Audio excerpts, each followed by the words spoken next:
Salut les amis, alors je voulais essayer de vous donner quelques petits trucs de voile. Alors le but c'est pas de vous faire un cours de voile magistral, c'est à chaque vidéo de vous donner une petite information. Ça n'empêche pas, parce que je me suis rendu compte qu'il y a des voileux qui me regardent, mais il y a aussi beaucoup de gens qui aimeraient partir et qui ont aucune notion de voile. Et puis en fait il y a des gens qui sont moyens, des très bons. En fait dans les abonnés, c'est tout public. Et ça, j'aime bien. Alors le problème, c'est quand je vais donner des petits trucs, pour certains, si c'est des trucs de voile, ils vont dire ouais, non, mais ça, je le sais déjà.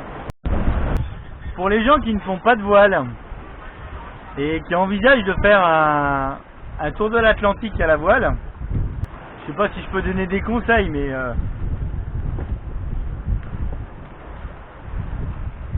c'est pas la peine. Alors mon conseil, c'est si vous n'avez pas de connaissances en voile, avant de vous lancer dans des cours sur habitable directement, prenez des cours sur des dériveurs. L'avantage que vous allez avoir sur un dériveur par rapport à un habitable, c'est que ça va réagir beaucoup plus vite. Ça vous donnera les notions de base. Et l'avantage du dériveur ou du laser, le laser c'est pas mal, l'avantage du laser c'est que vous serez seul à bord. Parce que si vous prenez des cours sur un habitable, je dis pas qu'il faut pas le faire, hein, mais en premier il faut commencer par quelque chose comme du laser.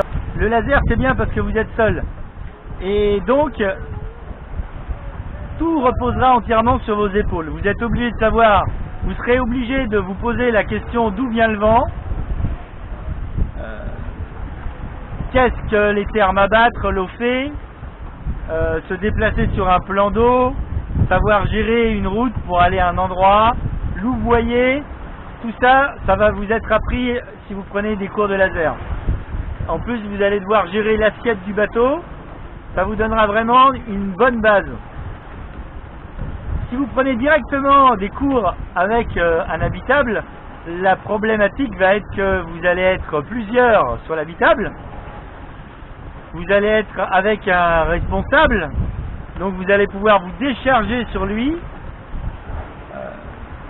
même si vous ne captez pas tous les paramètres, ça va quand même le faire, parce qu'il y aura toujours quelqu'un sur le bateau qui va pallier, qui va réagir peut-être avant vous. Résultat, vous progresserez beaucoup moins vite et vous serez beaucoup plus long à acquérir des sensations qu'avec quelques cours de laser vous pourrez acquérir rapidement. En tout cas, c'est mon conseil. Après, quand même, étant donné que la navigation avec un laser et un habitable, c'est pas tout à fait la même chose. Il y a des winches sur un habitable qu'il n'y a pas sur un laser. Il y a un génois, il y a des enrouleurs, il y a d'autres points qui sont importants et c'est utile de faire de l'habitable pour se rendre compte de la différence.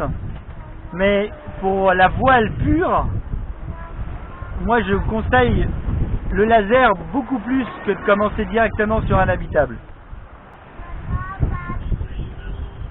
Et puis ça permet aussi d'aller jusqu'à la limite du bateau, jusqu'à retourner le bateau avec un laser. Vous pouvez retourner le bateau avec un habitable, vous n'allez pas retourner le bateau.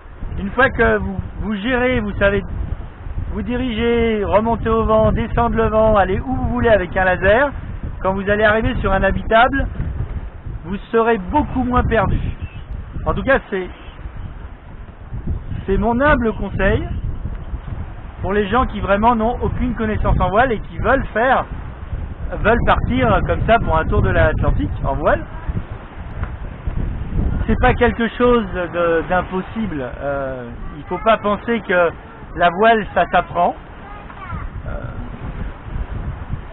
Il y a plein de gens qui font de la voile, il n'y a pas besoin de sortir de Saint-Cyr pour savoir manœuvrer un bateau.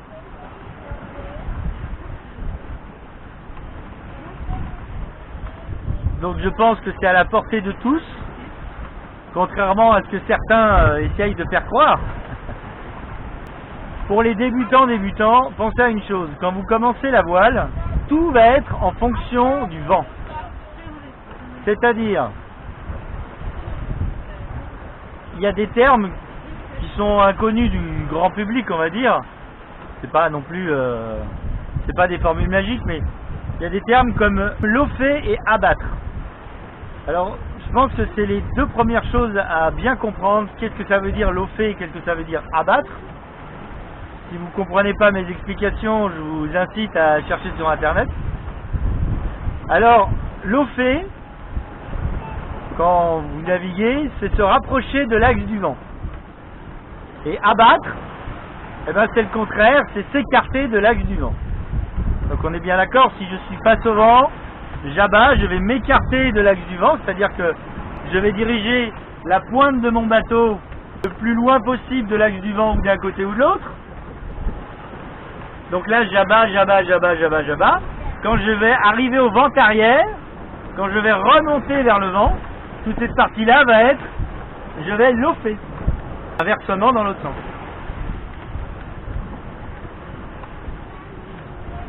Quand je navigue et que je vois une bouée au loin ou une île, quand je dis je vais passer, alors il y a des abus de langage, quand vous entendez dire je vais passer au-dessus de l'île. Alors, un voileux va toujours parler par rapport au vent. Au-dessus de l'île, ça va être au vent de l'île. On va pas bondir au-dessus pour passer au-dessus.